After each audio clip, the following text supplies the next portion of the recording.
તો હવે સમાચારોમાં આગળ વાત કરીએ આપણે પાલનપુરની. તો પાલનપુરમાં ગવર્મેન્ટ ચિલ્ડ્રન હોમ ખાતે મંત્રીની અધ્યક્ષતામાં વૃક્ષારોપણ કરવામાં આવ્યું. હરિયાળું ગુજરાતના નિર્માણ માટે જનભાગીદારી અનિવાર્ય છે તેવું મંત્રી પ્રવીણભાઈ માળીએ જણાવ્યું હતું. રાજ્યના વન અને પર્યાવરણ, ક્લાઇમેટ ચેન્જ તથા વાહન વ્યવહાર રાજ્યમંત્રી પ્રવીણભાઈ માળીની અધ્યક્ષતામાં પાલનપુર સ્થિત ગવર્મેન્ટ ચિલ્ડ્રન હોમ ખાતે હનુમાન ટેકરી સ્થિત સ્વસ્તિક સ્કૂલ સામે એક પેડ માં કે નામ 3.0 અભિયાન અંતર્ગત વૃક્ષારોપણ કાર્યક્રમ યોજાયો હતો. આ અવસરે રાજ્યમંત્રીએ વૃક્ષારોપણ કરી પર્યાવરણ સંરક્ષણનો સંદેશ આપ્યો હતો.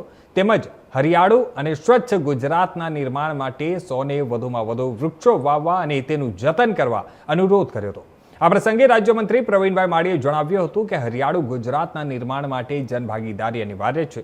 દરેક નાગરિકે પોતાના પરિવારજનોના નામે ઓછામાં ઓછું એક વૃક્ષ વાવી તેની સંભાળ રાખવાનો સંકલ્પ લેવો જોઈએ. એક પેડ માં કે નામ 3.0 અભિયાન માત્ર વૃક્ષારોપણ પૂરતું મર્યાદિત નથી, પરંતુ પ્રકૃતિ પ્રત્યેની જવાબદારી, સંવેદના અને ભાવનાત્મક જોડાણનું પ્રતીક છે. વધુમાં વધુ વૃક્ષોનું વાવેતર કરીને પર્યાવરણનું સંતુલન જાળવવા, જૈવ વૈવિધ્યનું સંરક્ષણ કરવા અને ભાવિ પેઢીને હરિયાળું તથા સ્વચ્છ પર્યાવરણ પ્રદાન કરવા રાજ્ય સરકારના સંકલ્પને આ અભિયાન વધુ મજબૂત બનાવશે. ચિલ્ડ્રન હોમ ખાતે આજે તેની મુલાકાત કરવાનો અવસર મળ્યો છે. સાથે સાથે એક પેડ માં કે નામ જે અભિયાન ચાલ્યું છે એ નિમિત્તે ચિલ્ડ્રન હોમ અને વિશ્વ હિન્દુ પરિષદના સહયોગથી આજે અહીં ગ્રાઉન્ડની અંદર પ્લાન્ટેશન કરવાનો અવસર મળ્યો છે.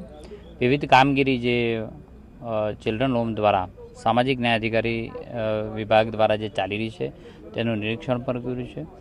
સંવેદનશીલ આ વિભાગ છે કે જે ત્યજેલા બાળકો હોય કે પછી જે બાળકોને કોઈ જ ના હોય એવા બાળકોની સાર સંભાળ લેવાનું કામ આ ડિપાર્ટમેન્ટ દ્વારા થઈ રહ્યું છે. જાણીને આનંદ થયો છે અને હજી વધુ અનેક સુખ સુવિધાઓ સાથેનું બિલ્ડિંગ હોય કે અન્ય કોઈ બાબત હોય તેનું નિરીક્ષણ પણ કર્યું છે.